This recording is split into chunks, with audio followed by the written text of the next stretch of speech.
Pay scale নিয়ে একটি নতুন খবর এসেছে, সেটা হচ্ছে পে স্কেলে সর্বনিম্ন বেতনের কাটছাঁটের শঙ্কা রয়েছে। আপনারা জানেন যে গতকালকে বিদ্যুৎ মন্ত্রী তিনি একটি মন্তব্য করেছেন যে সরকারের যে পরিমাণ ঋণ রয়েছে, যে পরিমাণ সমস্যা হচ্ছে, অর্থনৈতিক সমস্যা, সেটার ফলে সরকারি কর্মকর্তা কর্মচারীদের ভবিষ্যতে বেতন দিতে এই সরকার সম্পূর্ণ ব্যর্থ হবে। তো ব্যর্থ হবে, ঠিক আছে, আপনারা দায়িত্ব ছেড়ে দেন। তো এই ধরনের কথা বলে তো আসলে কোনো লাভ না। আপনি মন্ত্রী হয়ে যদি এই ধরনের কথাবার্তা বলেন তাহলে খুবই একটা দুঃখজনক একটি বিষয়। এবং পে স্কেলে সর্বনিম্ন বেতন কাটছাঁটের সংখ্যা এটা কোনোভাবেই গ্রহণযোগ্য নয়। এটা কোনোভাবেই মানা যাবে না। বিশেষ করে সচিবরা তারা তাদের মতো বেতনটা বাড়িয়ে নিচ্ছে, বাট 11 থেকে 20তম গ্রেডের যে সকল কর্মচারী রয়েছে তারা তাদের যে বেতনটা কমে যাচ্ছে, এটা খুবই দুঃখজনক একটি ঘটনা। তো নবম জাতীয় পে স্কেলের সচিব কমিটি সুপারিশ করা সর্বনিম্ন 20,000 টাকার বেতন ও কাটছাঁট করা হলে তা মেনে নেবে না, জানিয়েছে বাংলাদেশ সরকারি কর্মকর্তা কর্মচারী কল্যাণ সমিতি সংগঠনের নেতারা।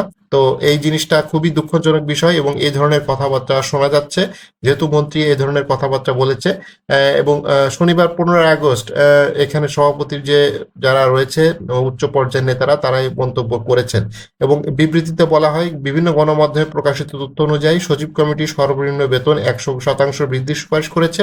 সেই হিসাবে 8,250 টাকার মূল বেতন 100% বৃদ্ধি করলে 16,500 টাকা দাঁড়ায়। সংগঠনটার দাবি, এই সুপারিশ সরকারি কর্মচারীদের মধ্যে তীব্র ক্ষোভ ও হতাশার জন্ম দিচ্ছে।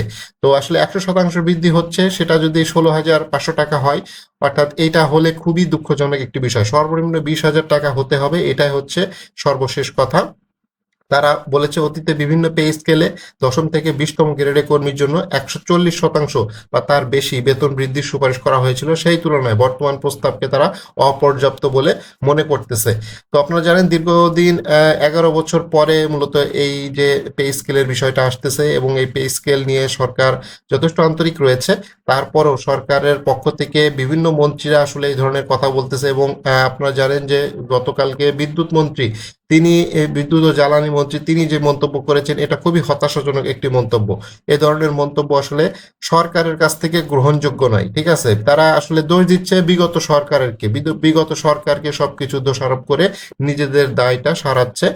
তত্ত্বাবধায়ক সরকারের দোষ দিচ্ছে, তার আগে যে সরকার ছিল দীর্ঘ 15 বছর, তাদেরকে দোষ দিচ্ছে। বিদ্যুৎ জ্বালানি বিভিন্ন সমস্যা রয়েছে, সেই বিষয়গুলো নিয়ে তারা আসলে এই কথাগুলো বলতেছে। এবং বর্তমানে যে হারে নিত্য প্রয়োজনীয় দ্রব্যের যে দাম, প্রত্যেকটা জিনিসের দাম যেভাবে বেড়ে গিয়েছে, তাতে করে যদি এই বিশেষ করে 11 থেকে 20 গ্রেডের যে সকল কর্মচারী রয়েছে তাদের বেতনটা যদি কাটছাঁট করা হয়, তাদের বেতনটা সবচাইতে বেশি বাড়ানোর কথা রয়েছে নবম পে স্কেলে, এবং সেইটাও যদি কাটছাঁট করা হয় তাহলে এটা খুবই দুঃখজনক একটি বিষয়।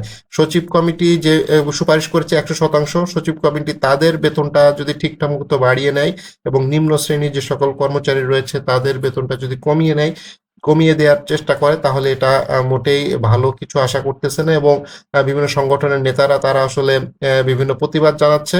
আহ, এবং এতে করে নিম্ন শ্রেণীর যে সকল কর্মচারী রয়েছে তারা তাদের যে কাজ করার একটা মন মানসিকতা, সেটা আসলে কমে যাবে। কারণ বেতনটা কম হলে স্বাভাবিকভাবেই যে কোনো কাজে কারোর মন বসবে না, এটা স্বাভাবিক। তো পে স্কেলে সর্বনিম্ন বেতন কাটছাঁটের যে সংখ্যা রয়েছে, এটা সবাই মনে করতেছে। 100% কথা বলে যদি ওই 8,250কে ডাবল করে 16,500 করা হয়, সেটা খুবই দুঃখজনক।